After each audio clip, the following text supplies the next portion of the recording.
Hi, my name is Ryan Prothero. My postcode is SA11 3DL. The first monologue that I'll be reading is Orlando's speech from Act 1, Scene 1 of As You Like It, written by William Shakespeare. As I remember, Adam, it was upon this fashion, bequeathed me by will, but poor 1,000 crowns, and as thou sayest, charge my brother on his blessing to breed me well. And there begins my sadness. My brother Jacques, he keeps me rustically at home, or, to speak more properly, stays me here at home, unkept. For call you that, keeping for a gentleman of my birth, that differs not from a stall of an ox. His horses are bred better, but besides that they are fair with their feeding, they are taught their manage, and to that end riders dearly hired. But I, his brother, gain nothing under him but growth. For the which his animals on his dunghills are as much bound to him than I. Besides, this nothing that he so plentifully gives me, the something that gave me his countenance seems to take from me.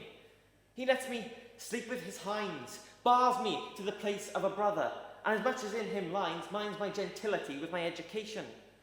This is it, Adam, that grieves me.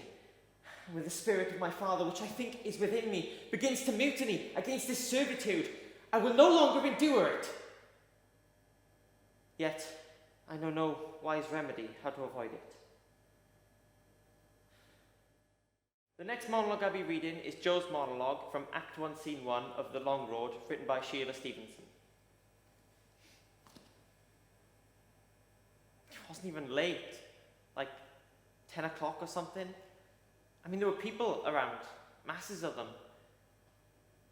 I just stopped into the shop to get some cigarette papers, and when I came out, I saw this girl give Danny a punch in the chest. I said, "Hey!"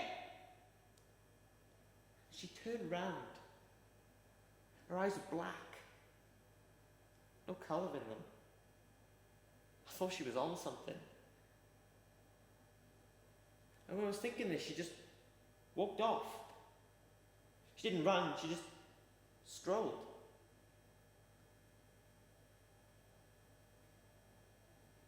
And I saw Danny crumple, as if all his bones had just melted. He didn't make a sound. It wasn't dramatic, not like a film. I didn't think it was real, but at the same time, there was something weird about the way he just folded up. People walked past. One guy even stepped over it. Guess people didn't notice because it just didn't look serious. I knelt down. There was blood on his shirt. It was nothing, just a tiny nick. But as I held him, he spread out like a big red chrysanthemum.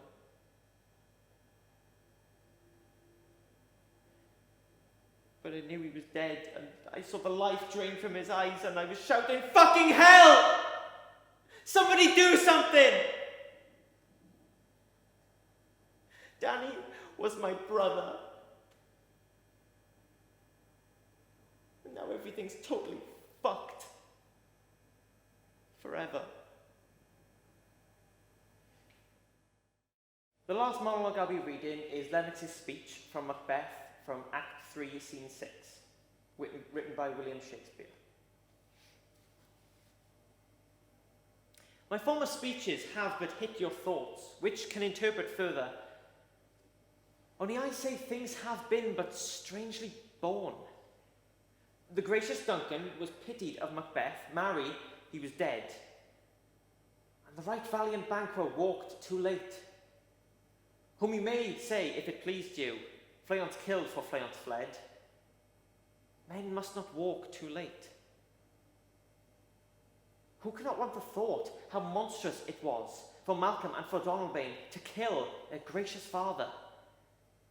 Damned fact! How it did grieve Macbeth, did he not straight in pious rage against two delinquents tear, that were the slaves of drink and thralls of sleep? Was not that nobly done? Aye, and wisely too.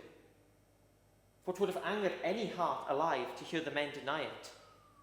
So that I say he has borne all things well. And I do think, had he Duncan's sons under his key, as I pray he shall not, it were to find what were to kill a father, and should flay on's. But peace! For from broad words, and 'cause he failed, his presence at the tyrant's feast. Sir, can you tell me where he bestows himself? The song I'll be singing is Tell My Father from the Civil War, the musical.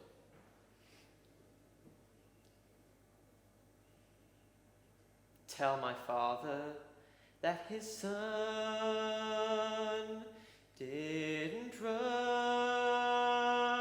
nor surrender, that I bore his name with pride as I try to remember that you are judged by what you do while passing through. Tell him we will meet again where the angels learn to fly. Tell him we will meet as men, for with honor did I die. Tell him how I wore the blue, proud and true, through the fire. Tell my father not to cry, then say goodbye.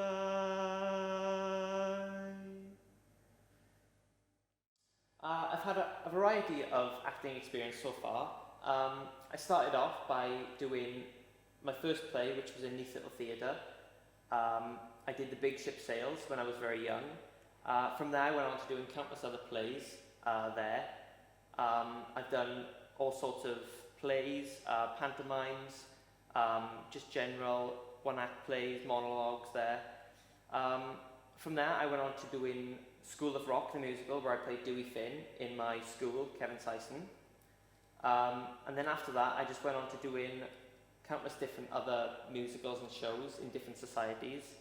I performed Our House with Britain Ferry Musical Theatre Company.